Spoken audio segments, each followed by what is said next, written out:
রাজধানীতে তীব্র আকার ধারণ করেছে জ্বালানি তেলের সংকট। আজও বন্ধ সারা দেশের বেশিরভাগ পাম্প। যেসব পাম্প খোলা সেগুলোতেও লম্বা লাইন। তেল নিতে ঘন্টার পর ঘন্টা অপেক্ষা করেও মিলছে না স্বস্তি। অনেকে রাতভর অবস্থান করেছেন ফিলিং স্টেশনগুলোর সামনে। সকালেও পাল্টায়নি সেই চিত্র। চালক ও সাধারণ ভোক্তারা বলছেন, মধ্যপ্রাচ্যে চলমান যুদ্ধ পরিস্থিতির জেরে সৃষ্ট এই সংকটে বিপাকে নগর জীবন। তবে বর্তমানে দেশে এক মাসে জ্বালানি মজুদ আছে। এই রিজার্ভ আরও বড় করার চেষ্টা চলছে বলে বুধবার জানিয়েছেন মন্ত্রিপরিষদ সচিব। আমি ফজরের নামাজ পড়ে পূর্বাচলে যে জলসিঁড়ি সেখানে গিয়েছি, যাওয়ার পরেই তেল শেষ। ডেন্টিস্টের পরামর্শ নাও নতুন কোলগেট অ্যাক্টিভ সল্ট। বলছে আগামী রবিবারের আগে আর তেল আসবে না। এরপরে ওখান থেকে ঘুরতে ঘুরতে এই এলাকায় যতগুলো আছে সবগুলো গিয়েছি। 7টা থেকে এখানে দাঁড়িয়ে আছি কারণ একটু ছায়া আছে এখানে। অন্যান্য জায়গায় রাস্তার পাশে খুব অসহনীয় অবস্থা, গরম। আর এখানে যেহেতু একটু বেশি দিবে এই কারণে সবাই এখানে দাঁড়ায়। যে সময় লাগলেও যদি একদিন ফুল ট্যাঙ্কি নেওয়া যায় অন্যদিন এই সাইড দাঁড়ানো লাগবে না। দর্শক, রাজধানীর ফিলিং স্টেশনের পরিস্থিতি জানাতে আমাদের সাথে যুক্ত হচ্ছেন আমাদের সহকর্মী হুমায়ুন রশিদ। হুমায়ুন, আজকে সরবরাহ পরিস্থিতি কেমন দেখতে পাচ্ছেন আপনি?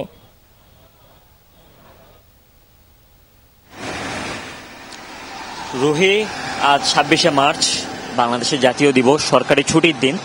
রাস্তাঘাটে যানবাহনের কোনো চাপ নেই, কিন্তু পেট্রোল পাম্পের সামনে সেই চিরচেনা ভিড়, সেই চিরচেনা গাড়ির দীর্ঘ সারি। গত কয়েকদিন ধরে আমরা যে চিত্রটি দেখে আসলে অভ্যস্ত হয়ে যাচ্ছি। আজকে পেট্রোল পাম্প, আমি এখন আছি বিজয় সরণির একটি পেট্রোল পাম্পে। এখানে সকাল 8টা পর্যন্ত জ্বালানি তেল যে চাহিদা মাফিক সেটি সরবরাহ করা হয়েছে। এরপর 4 ঘন্টা ব্রেক হচ্ছে। এখন আবার 12টা থেকে জ্বালানি তেল আবার এখানে সরবরাহ করা হবে। এই খবর পেয়ে আপনি দেখতে পাচ্ছেন নিশ্চয়ই একটি বিপুল সংখ্যক গাড়ি, বিপুল সংখ্যক বাইক এবং প্রাইভেট কার এখানে আসলে লাইন ধরে দাঁড়িয়ে আছেন। কেননা তাদের আসলে তেলের প্রয়োজন, তাদের চলাচলের জন্য তাদের প্রয়োজন, তাদের ইনকামের জন্য তাদের প্রয়োজন।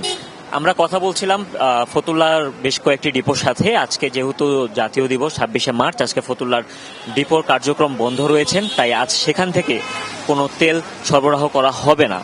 কিন্তু আগামীকাল, যদিও শুক্রবার, তবুও যেহেতু দেশে এখন বর্তমানে এক ধরনের জ্বালানি সংকটের পরিস্থিতির মতোই চলছে, তাই শুক্রবার দিনও ফতুল্লার এই ডিপোগুলো তেল সরবরাহ করবে বিভিন্ন পেট্রোল পাম্পে।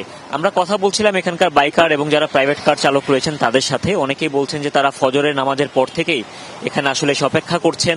তারা জানতেন যে এখানে তেল দেওয়া হচ্ছে এবং নিতে নিতে যখন তারা আসলে একদম কাছাকাছি সময় চলে আসছেন তখন 8টা বেজে যায় এবং তখন আসলে পেট্রোল পাম্প থেকেও তেল সরবরাহ বন্ধ করে দেওয়া হয়।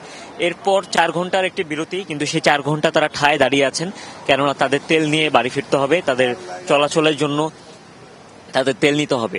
আপনি জানেন যে গতকাল কিন্তু প্রধানমন্ত্রী এবং জ্বালানি মন্ত্রী এবং জ্বালানি উপদেষ্টা যারা আছেন তারা একটি বৈঠক করেছেন এবং বৈঠক শেষে তারা জানিয়েছেন যে দেশে আপাতত জ্বালানির কোনো সংকট নেই এবং 1 মাসের যে রিজার্ভ, সেই 1 মাসের রিজার্ভ কিন্তু আমাদের আছে। পাশাপাশি খুবই দ্রুত 3 মাসের মতো একটি রিজার্ভ তৈরির জন্য সরকার পরিকল্পনা নিয়েছে। আপাতত জ্বালানি তেলের দাম বাড়ানো হবে না, তাই প্যানিক বাইং না করার পরামর্শ সরকারের এবং সংশ্লিষ্টদের। রুহি, জীবন, আপনার মাধ্যমে আমরা দেখতে পাচ্ছিলাম যে রাজধানীতে ফিলিং স্টেশনগুলোর সামনে দীর্ঘ সারি।